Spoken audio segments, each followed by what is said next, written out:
Pengadilan aja belum.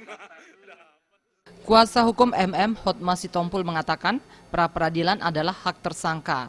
Dengan mengajukan pra-peradilan, penetapan MM sebagai tersangka pembunuhan Angelin menjadi upaya pihaknya untuk menegakkan hukum sesuai hukum yang berlaku.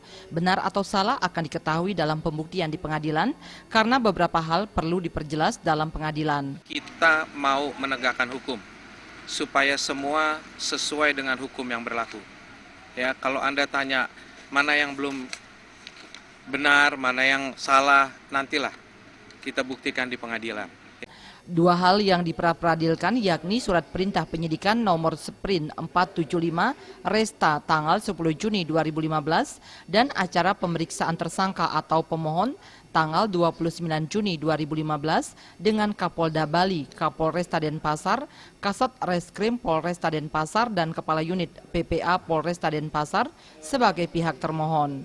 Raiswantara dan Juliana, Bali TV.